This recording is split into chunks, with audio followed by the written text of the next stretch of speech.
chimpanzee, nothing's written down again, you fucking... That's the jingle for excerpts from Karl's diary. This is all legitimate stuff. Ricky and I have had no input in this. This is the first time we get to read it.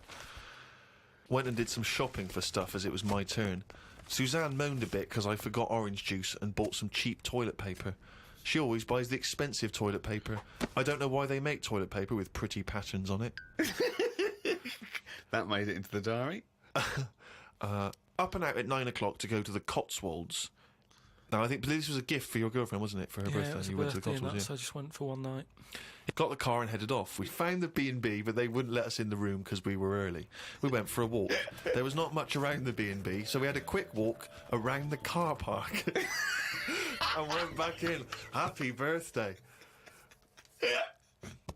The room was now ready. It's an all-right room. 3 biscuits, so I ate them straight away. Like a child. Like a dog. He runs in, jumps on the bed. No. Get off the bed, not on the furniture. The room overlooked the car park that we'd already been round. You're staring at that window. Remember when we went there? We'll always have the car park. Yeah. Oh, God. The room had posh coat hangers in the wardrobe with sponge on them. So I ate the sponge. Don't think they are needed. We went and booked a table for Sunday dinner. I had beef. It was nice enough, but there was a family of 13 behind us. I don't see the point in going out in large numbers. They annoyed me. One of the family asked for sorbet before his next course. He was only about 11. He thought he was it. I said to Suzanne, I've had enough and needed a kip. Watched Planet Earth on BBC One. They filmed a panda for 4 weeks and all it did was sit in its cave. It did nout. If I was Fiat, I wouldn't name one of my cars after them as it suggests it won't work or go very far. It'd be like bringing out a Ford Sloth. No one would buy it.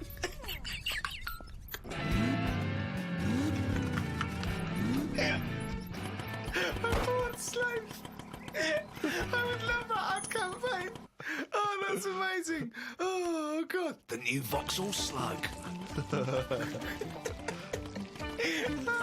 We had a look around the local village. There wasn't much to it. We did the usual thing and had a look around the church graveyard to see how old the dead people are. Suzanne's had a hell of a time so far.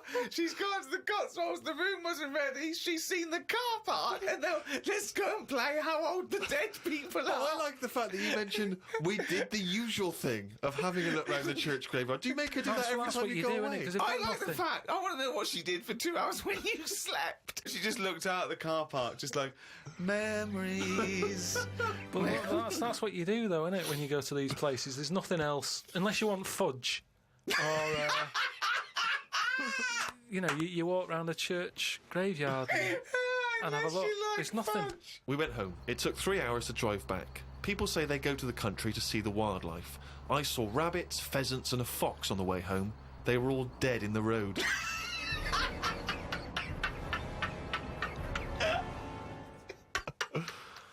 I was just intrigued to know, because Rob from Burton-on-Trent has sent this in, and he wants to know that, because he's just started seeing someone, and he wants to know what your advice, Karl, is on how to keep her happy. So, what's your advice, really, for someone who's perhaps just started a relationship? I mean, you've been with Suzanne for, what, 9 years? Ages. Mm. I think you should just do what you want, and then if they like it, then they're the right ones for you. Mm. So don't go out of your way too much. I mean, I got the posh badge for a birthday. That's once a year. Rest of the time, it's kind of like, I like weird stuff. I like watching weird stuff and all that. Now and again, I won't make her watch it. I'll tape it. This is amazing advice. But sometimes this is amazing advice. Sometimes you just say, "No, come on, the bloke with the 2 heads on. I want to watch it live." So give and take is what you're saying there. That's all. It shouldn't be hard. As soon as it's hard, it's not right. So just go about your business. See if she joins in. Woke up to the Commonwealth Games on the radio. Now, what are you making of the Commonwealth Games? Is that something that interests you? Are you a sports fan? I'm not really. It just seems to be sort of wasted. If people are running fast, use it. Do you know what I mean? Rather than just trying to beat your own record or someone else's, do something where you do have to run. If you're a good swimmer, be a lifeguard. Don't be messing about going up and down. I was swimming recently. I do a lot of swimming, and I've never quite mastered my front crawl. Just never quite nailed the breathing, because it's quite tricky, isn't it? You know, you've got to breathe at the right moment. And so I'm in the swimming pool in the local gym, and there's a guy bombing up and down, really doing a great forward stroke. So I waited till he came up, and sort of went, excuse me, mate. I was just watching you when you were doing your front crawl. I was really impressed. Could you just watch me when I do mine and tell me if I'm going Why wrong? would you go to a man? I know, and that was what that was the problem. Is only as I was saying it did I realise what it sounded like. I've just been watching you swimming up and down. I was really impressed. And you're both in Speedos. Both in Speedos. You know, I'm got the goggles on, prescription goggles, so that I can see when I'm swimming. But why do you need them? There's nothing in a pool to look at. It's not like you're scuba diving. There's Well, nothing. hold on. Clearly there is something to look at in a pool. Well, no, I wasn't checking. Well, I was checking him out, but I was checking him out for swimming tips. And he just looked at me when I asked him, "Can you just watch me and offer me any tips?" And he just looked at me like I was just mental. That is such a strange thing to say. Can you just watch? I don't know how you had the nerve to do that. Well, it was innocently motivated. Well, I know it's innocent, but what a strange thing to go up to someone and... But what civilization are we living in where we can't just ask our fellow man to help us out with our forward crawl? But we're in a society where we can't. But you know that. It's a strange thing to say. But sometimes it's nice to just think, no, do you know what? I'm not going to fall into the trap of thinking he's immediately going to think I'm gay or that I'm chatting him up. I'm just going to ask him to do me a favour.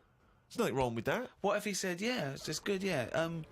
Do you mind coming and help me with my plastering? But it's not the same. He's in the swimming pool. He's there in the pool. He's swimming up and down. He's, it's not no skin off his nose to just offer a bit of kindly advice. If your car's broken down in the middle of nowhere and someone drives by, it's a generous thing to do. Just stop and maybe look under the bonnet and help them out. I agree.